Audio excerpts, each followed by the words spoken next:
이게 밥이냐, 개밥이냐? 이 집에 시집 온 지 3년이 되었습니다. 저는 서울 명문대를 졸업하고 외국계 기업에서 일하던 커리어 우먼이었습니다. 하지만 결혼과 동시에 모든 것을 포기해야 했습니다. 시어머니는 지역에서 가장 큰 한의원을 운영하는 원장님이셨고 며느리가 밖에서 일하는 것을 절대 용납하지 않으셨습니다. 사랑하는 남편과 함께라면 괜찮을 줄 알았지만 그것은 착각이었습니다. 시어머니는 매일 아침 6시에 제 방문을 두드렸습니다. 새벽같이 일어나 밥 7가지 반찬을 준비해야 했습니다. 조금이라도 늦으면 방문을 발로 차며 소리를 질렀습니다. 청소는 하루에 3번 구석구석 먼지 한 톨 없어야 했습니다. 머리카락 한 올이라도 발견되면 빗자루를 제 앞에 내던지며 다시 하라고 명령했습니다. 남편에게 말해도 소용없었습니다. 그는 늘 어머니 편만 들었습니다. 가장 견디기 힘든 건 시어머니의 손님 접대였습니다. 한의사회 모임이 있을 때마다 저희 집에서 파티를 열었습니다. 한 번에 20명씩 오는 손님들을 혼자 응대해야 했습니다. 요리부터 설거지까지 모두 제 몫이었습니다. 그러면서 시어머니는 손님들 앞에서 저를 깎아내렸습니다. 명문대를 나왔다는 사실은 절대 말하지 않고 집안일도 제대로 못하는 무능한 며느리라고 소개했습니다. 어느 날 저녁 접시를 닦다가 손이 미끄러져 도자기 접시를 깨뜨렸습니다. 아끼던 고가의 접시였습니다. 그날 처음으로 시어머니에게 맞았습니다. 뺨을 때리는 손이 너무 빨라서 피할 틈도 없었습니다. 남편은 그 모습을 보고도 아무 말도 하지 않았습니다. 그날 밤 깨달았습니다. 이 집에서 저는 사람이 아니라 하인이라는 것을, 그리고 아무도 제 편이 아니라는 것을 말입니다. 한 달 뒤 시어머니는 한의사회 회장으로 선출되었습니다. 지역에서 가장 영향력 있는 자리였습니다. 그날부터 집에는 더 많은 사람들이 드나들기 시작했습니다. 저는 매일 파티 준비에 시달렸습니다. 체중이 10kg이나 빠졌지만 아무도 신경 쓰지 않았습니다. 오히려 시어머니는 제가 말랐다며 남편한테 제대로 못 먹여 살린다고 구박했습니다. 그러던 어느 날 한의사회 총무가 찾아왔습니다. 시어머니와 거실에서 대화하는 소리가 들렸습니다. 회비 정산이 맞지 않는다는 내용이었습니다. 시어머니의 목소리가 평소와 달리 떨리고 있었습니다. 저는 부엌에 숨어서 그 대화를 녹음했습니다. 무언가 이상하다는 직감이 들었기 때문입니다. 다음 날 시어머니가 외출한 사이 저는 시어머니 서재를 뒤졌습니다. 심장이 터질 듯 뛰었지만 멈출 수 없었습니다. 서랍 깊숙이 숨겨진 장부를 발견했습니다. 한의사회 회비 장부였습니다. 숫자들을 보는 순간 눈이 커졌습니다.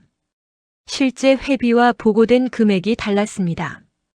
5년간 횡령한 금액이 3억 원이 넘었습니다. 손이 떨렸지만 모든 페이지를 사진으로 찍었습니다. 바로 그때 현관문이 열리는 소리가 들렸습니다. 서둘러 장부를 제자리에 놓고 나왔지만 복도에서 시어머니와 마주쳤습니다. 시어머니는 제 얼굴을 빤히 쳐다봤습니다. 방에 들어가는 것을 본 것 같았습니다. 식은땀이 등을 타고 흘렀습니다. 그날 밤 시어머니가 제 방으로 들어왔습니다.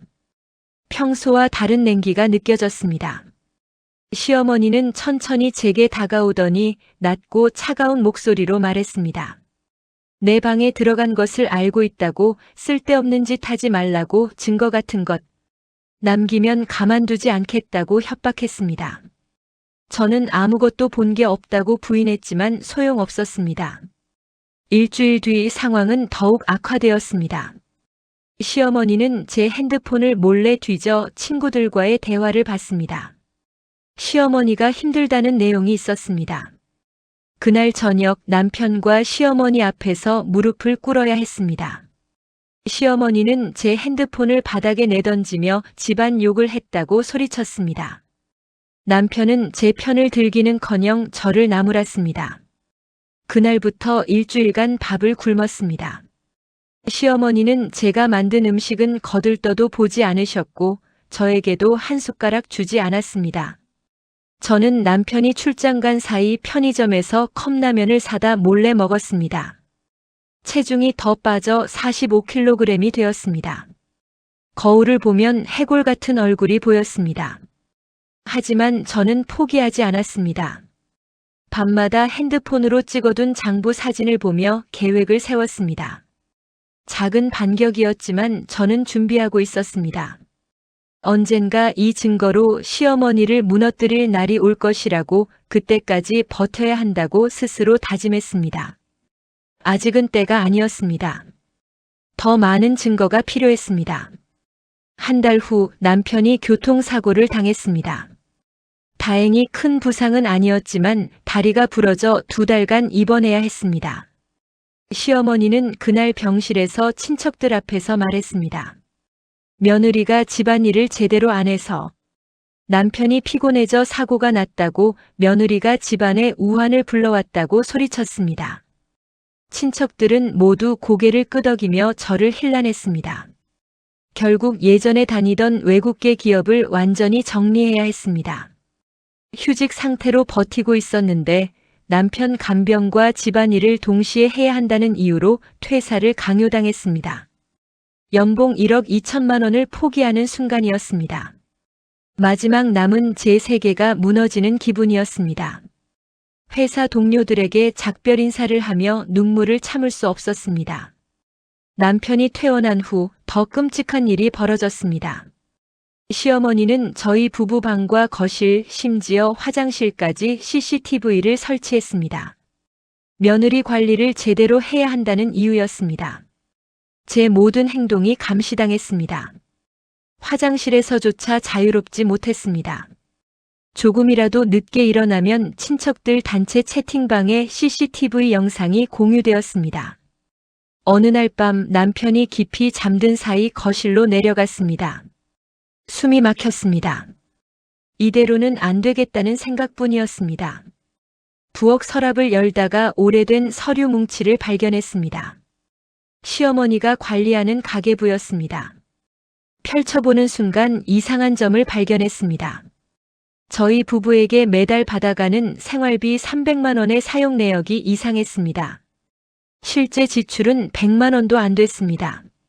3년간 계산하니 무려 7천만 원이 시어머니 개인 통장으로 빠져나갔습니다. 한의사회 횡령 3억 원과 합치면 총 3억 7천만 원이었습니다.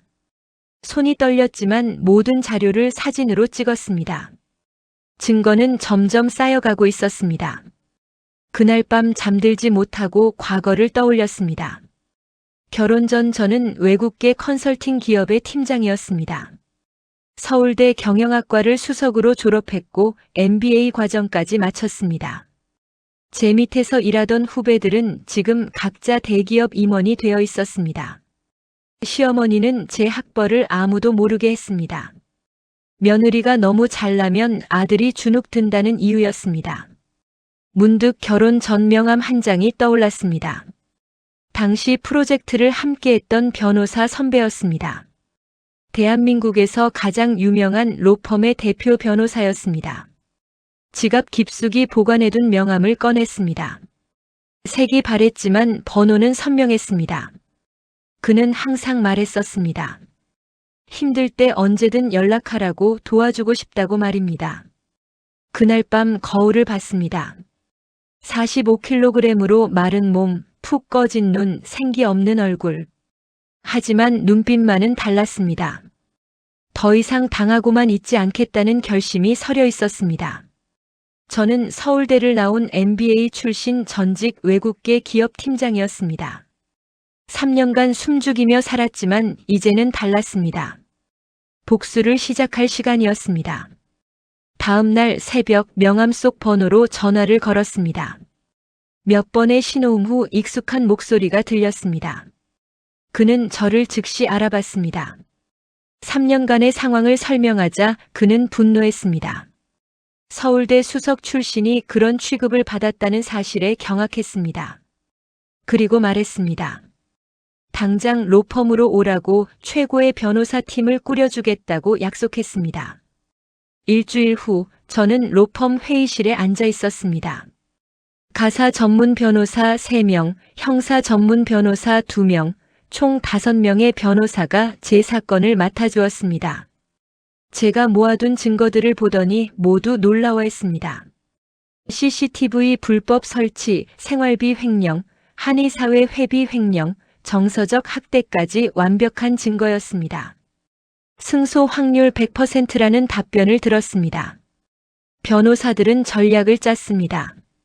첫 번째, 시어머니를 형사 고발합니다. 두 번째, 남편과 이혼 소송을 진행합니다.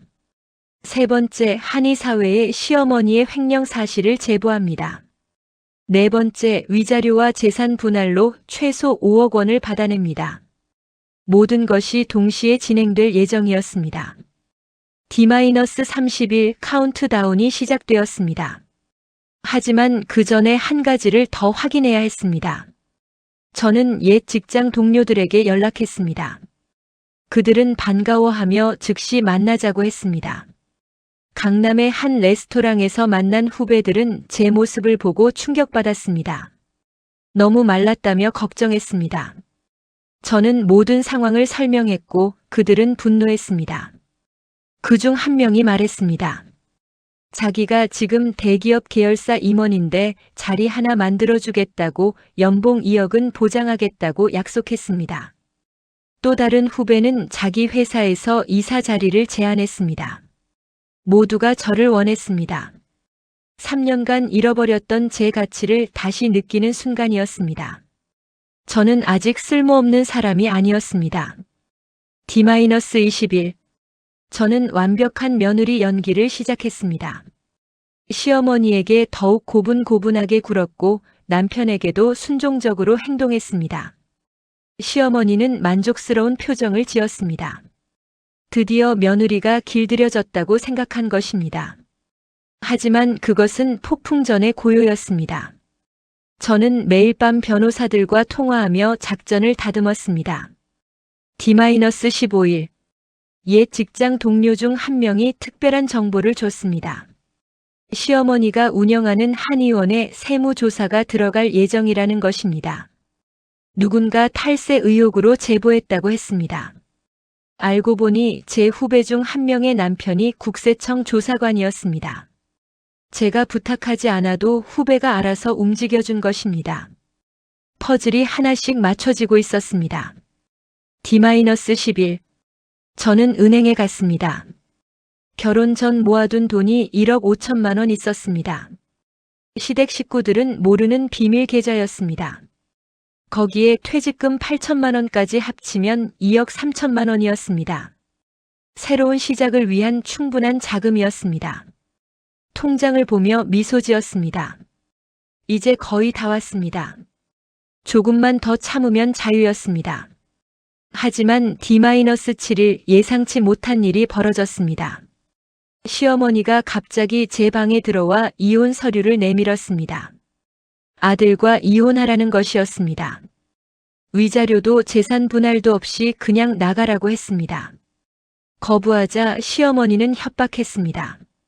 CCTV에 제가 다른 남자와 통화하는 장면이 찍혔다고 그걸 증거로 간통죄로 고소하겠다고 말했습니다. 황당했지만 두려웠습니다. 실제로 저는 변호사들과 자주 통화했습니다. CCTV를 교묘하게 편집하면 오해받을 만한 장면이 나올 수도 있었습니다. 시어머니는 이미 편집된 영상을 만들어뒀다고 했습니다. 일주일 안에 이혼 서류에 도장을 찍고 나가지 않으면 그 영상을 친척들과 제 회사, 동료들에게 모두 뿌리겠다고 협박했습니다. 그날 밤 남편과 대화를 시도했습니다. 하지만 남편은 이미 어머니 편이었습니다. 오히려 저에게 소리를 질렀습니다. 다른 남자와 통화한 게 사실이냐고, 바람을 피운 거 아니냐고 의심했습니다. 변호사와 통화한 거라고 설명해도 믿지 않았습니다. 시어머니가 미리 남편을 세뇌시켜 놓은 것입니다. D-5일. 상황은 최악으로 치달았습니다. 시어머니는 친척들을 모두 집으로 불러 모았습니다. 20명이 넘는 친척들 앞에서 저는 무릎을 꿇어야 했습니다. 시어머니는 제가 부정한 여자라고 다른 남자와 바람을 폈다고 거짓으로 소리쳤습니다. 친척들은 제 말을 들어주지도 않고 저를 비난했습니다. 집안의 수치라고 당장 나가라고 고함쳤습니다. 그 순간 결심했습니다. 더 이상 참을 수 없었습니다. D-데이를 앞당기기로 했습니다. 무릎을 꿇은 채 저는 천천히 고개를 들었습니다. 그리고 시어머니를 똑바로 쳐다보며 말했습니다. 지금 당장 짐을 싸고 나가겠다고 하지만 그 전에 할 말이 있다고 조용히 말했습니다. 시어머니는 비웃으며 뭔 소리냐고 물었습니다. 저는 핸드폰을 꺼내 블루투스 스피커에 연결했습니다. 그리고 재생 버튼을 눌렀습니다. 시어머니와 한의사회 총무가 대화하는 녹음 파일이 거실에 울려 퍼졌습니다. 회비 정산이 맞지 않는다는 내용, 시어머니가 당황하며 변명하는 목소리가 선명하게 들렸습니다. 거실이 순식간에 조용해졌습니다. 시어머니의 얼굴이 하얗게 질렸습니다. 녹음을 멈추고 저는 핸드폰 화면을 친척들에게 보여줬습니다. 한의사회 회비 장부 사진이었습니다. 5년간 3억 원을 횡령한 증거였습니다. 친척들이 웅성거리기 시작했습니다. 하지만 저는 거기서 멈추지 않았습니다. 다음 사진을 넘겼습니다. 저희 부부에게서 받아간 생활비 횡령 증거였습니다. 3년간 7천만 원을 빼돌린 통장 내역이 낱낱이 공개되었습니다. 친척들은 경악했습니다. 시어머니는 변명하려 했지만 소용없었습니다. 저는 마지막 카드를 꺼냈습니다. 바로 CCTV 불법 설치 증거였습니다. 방과 화장실에까지 설치된 CCTV 위치가 표시된 사진이었습니다. 그리고 조용히 말했습니다. 이 모든 증거는 이미 변호사와 경찰에 제출되었다고 곧 수사가 시작될 것이라고 말입니다. D-데이. 다음 날 아침 경찰이 집으로 왔습니다. 시어머니는 불법 촬영 및 사생활 침해, 횡령 혐의로 긴급 체포되었습니다. 수갑이 채워지는 순간 시어머니는 제게 소리를 질렀습니다. 하지만 저는 담담하게 그 모습을 지켜봤습니다. 경찰차가 떠나고 집은 조용해졌습니다. 남편은 멍하니 서서 아무 말도 하지 못했습니다. 그 같은 날 오후 한의사회에 폭탄이 떨어졌습니다. 회장인 시어머니의 횡령 사실이 전격 공개되었습니다. 저는 이미 일주일 전에 한의사회 감사위원회에 모든 증거를 제출해뒀습니다. 긴급 이사회가 소집되었고 시어머니는 회장직에서 즉시 해임되었습니다. 동시에 형사 고발도 이루어졌습니다. 3억 원 횡령은 실형을 면하기 어려운 금액이었습니다. 저녁 무렵 국세청 조사관들이 시어머니의 한의원으로 들이닥쳤습니다. 제 후배 남편이 주도한 세무조사였습니다. 10년치 장부를 모두 압수했고 탈세 혐의가 확인되었습니다. 추징금이 무려 8억 원으로 추산되었습니다. 한의원은 그날로 문을 닫아야 했습니다. 시어머니가 평생 쌓아온 모든 것이 하루 만에 무너졌습니다. D+1일. 저는 법원에 이혼 소송을 제기했습니다. 청구 이유는 시댁의 지속적인 학대와 남편의 방조였습니다. 3년간 모아둔 완벽한 증거들, CCTV 영상, 녹음 파일, 병원 진료 기록, 체중 감소 기록, 문자 메시지까지 모두 제출했습니다. 변호사는 위자료 3억 원과 재산 분할 3억 원, 총 6억 원을 청구했습니다. D+3일. 남편의 회사에도 파장이 일었습니다. 어머니의 횡령 사건이 언론에 보도되면서 남편은 회사에서 징계위원회에 회부되었습니다. 대기업 과장으로서 가족의 범죄 이력은 치명적이었습니다. 결국 남편은 권고사직을 받아들여야 했습니다. 연봉 1억 2천만 원의 직장을 잃은 것입니다. 남편은 집에서 매일 술만 마시며 저를 원망했지만 이미 늦었습니다. D+7일. 드디어 제 차례가 왔습니다. 저는 3년 만에 처음으로 미용실에 갔습니다. 긴 머리를 어깨까지 자르고 염색을 했습니다. 백화점에서 명품 정장을 구입했고 구두와 가방도 새로 샀습니다. 거울을 보니 완전히 다른 사람이 서 있었습니다. 45kg의 여인 몸은 여전했지만 눈빛만은 예전에 서울대 수석 출신 MBA가 돌아와 있었습니다. 복수의 서막이 끝나고 이제 본격적인 역전이 시작되는 순간이었습니다. D+11 시어머니의 재판이 시작되었습니다. 저는 방청석에 앉아 그 모습을 지켜봤습니다. 한때 지역에서 가장 영향력 있던 한의사회 회장은 이제 초라한 피고인이 되어 있었습니다. 검사는 징역 5년을 구형했습니다. 횡령 3억 원, 불법 촬영, 탈세까지 합쳐진 결과였습니다. 시어머니는 법정에서 울며 용서를 빌었지만 판사의 표정은 차갑기만 했습니다. 재판이 끝나고 복도에서 시어머니와 마주쳤습니다. 그녀는 제게 다가와 무릎을 꿇었습니다. 잘못했다고 용서해달라고 고소를 취하해달라고 애원했습니다. 하지만 저는 차갑게 고개를 저었습니다. 3년간 제가 당한 모욕과 고통이 떠올랐습니다. 무릎 꿇고 빌었던 수많은 밤들, 맞았던 순간들, 굶주렸던 날들이 주마등처럼 스쳐 지나갔습니다. 저는 돌아서서 걸어갔습니다. D+15일 이혼 재판에서 승소했습니다. 판사는 제 손을 들어줬습니다. 위자료 3억 원, 재산 분할 4억 원, 총 7억 원을 판결받았습니다. 남편 명의의 아파트와 예금 그리고 시어머니가 남편 명의로 빼돌렸던 돈까지 모두 제 몫이 되었습니다.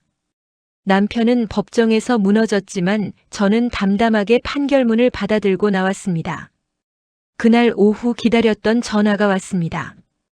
옛 직장 후배가 운영하는 컨설팅 회사에서 이사직 제안이 들어온 것입니다. 연봉은 2억 5천만 원, 스톡 옵션까지 포함하면 3억 원이 넘었습니다. 결혼 전보다 2배 이상 높은 금액이었습니다. 3년간의 공백에도 불구하고 제 가치를 알아봐주는 사람들이 있었습니다. 저는 흔쾌히 수락했습니다. D+21 시어머니의 한의원 건물이 경매에 넘어갔습니다. 탈세 추징금 8억 원을 감당할 수 없었기 때문입니다. 저는 그 경매에 참여했습니다. 이혼으로 받은 돈 7억 원과 제 예금 2억 3천만 원을 합쳐 9억 3천만 원의 현금을 준비했습니다. 결과는 낙찰이었습니다. 시어머니의 한의원 건물이 이제 제 소유가 되었습니다. 건물을 인수하고 첫 번째로 한 일은 임대 계약 해지였습니다. 시어머니는 제게 빌린 건물에서 한의원을 운영하게 된 것입니다. 하지만 저는 계약을 연장하지 않았습니다. 시어머니는 출소 후 갈 곳이 없어졌습니다. 평생 쌓아온 모든 것을 잃고 심지어 일할 곳까지 빼앗긴 것입니다. 이것이 첫 번째 복수였습니다. D+31 시어머니의 형이 확정되었습니다. 징역 4년, 집행유예 없이 실형이었습니다. 70세 노인이 감옥에 가게 된 것입니다. 법정에서 선고를 듣는 시어머니의 모습은 완전히 무너져 있었습니다. 한때 지역 최고의 한의사이자 한의사회 회장이었던 여자는 이제 죄수복을 입어야 했습니다. 저는 그 모습을 방청석에서 끝까지 지켜봤습니다. 두 번째 복수는 친척들에게 진실을 알리는 것이었습니다. 저는 친척 단체 채팅방에 그동안 모아둔 모든 증거를 올렸습니다. CCTV에 찍힌 제 하루 일과 새벽 6시부터 밤 12시까지 쉬지 않고 일하는 모습, 밥을 굽는 모습, 맞는 모습까지 전부 공개했습니다. 동시에 시어머니가 친척들에게 한 거짓말들도 하나하나 반박했습니다. 반응은 폭발적이었습니다. 그동안 저를 무시하고 구박했던 친척들이 일제히 사과 전화를 걸어왔습니다. 하지만 저는 전화를 받지 않았습니다. 3년간 저를 비난하고 무시했던 사람들의 사과를 들어줄 이유가 없었습니다. 대신 단체 채팅방에 짧은 메시지만 남겼습니다. 이제 연락하지 마세요. 저는 여러분과 남남입니다. D+45일 세 번째 복수는 옛 남편에게 향했습니다. 그는 직장을 잃고 집도 빼앗긴 채 고시원에서 살고 있었습니다. 재취업도 어려웠습니다. 어머니의 범죄 기록 때문에 대기업은 물론 중소기업조차 꺼려했습니다. 저는 그가 면접 보러 간 회사들의 익명으로 사실을 알렸습니다. 3년간 아내를 학대하고 방조했던 남자라는 것을 말입니다. 결국 옛 남편은 제대로 된 직장을 구하지 못했습니다. 편의점 아르바이트로 근근히 생활하게 되었습니다. 한때 대기업 과장으로 연봉 1억 원을 받던 남자가 시급 1만 원으로 일하게 된 것입니다. 소문을 들었을 때 동정심은 들지 않았습니다. 그는 제가 맞는 모습을 보고도 아무것도 하지 않았던 사람이었습니다. D+61. 네 번째 복수는 시어머니의 사회적 매장이었습니다. 저는 언론에 제보했습니다. 유명 한의사의 며느리 학대와 횡령 사건은 곧 기사화되었습니다. 포털 사이트 실시간 검색어 1위에 올랐고 온라인 커뮤니티에서는 시어머니를 비난하는 글들이 쏟아졌습니다. 시어머니의 얼굴과 이름, 한의원 위치까지 모두 공개되었습니다. 시어머니는 출소 후에도 지역에서 살 수 없게 되었습니다. 거리를 걸을 때마다 사람들이 수군거렸고 손가락질을 받았습니다. 결국 시어머니는 다른 지역으로 이사해야 했습니다. 하지만 그곳에서도 소문은 따라다녔습니다. 인터넷에 영구히 남은 기록은 지울 수 없었기 때문입니다. 평생 그 낙인을 안고 살아야 하는 것이 시어머니의 운명이었습니다. 1년 후 저는 완전히 다른 삶을 살고 있었습니다. 새로 시작한 컨설팅 회사에서 승승장구했습니다. 프로젝트마다 성공을 거두며 6개월 만에 부사장으로 승진했습니다. 연봉은 4억 원으로 올랐고 회사 지분 10%도 받았습니다. 저는 다시 업계에서 인정받는 전문가가 되었습니다. 언론 인터뷰 요청도 쏟아졌습니다. 이혼으로 받은 돈과 건물 임대 수입, 그리고 급여를 합치면 연간 수입이 7억 원이 넘었습니다. 강남에 30평대 아파트를 현금으로 구입했고 외제차도 샀습니다. 옷장에는 명품들이 가득했습니다. 3년간 헝겊 옷만 입으며 살았던 제가 이제는 샤넬과 에르메스를 입고 출근했습니다.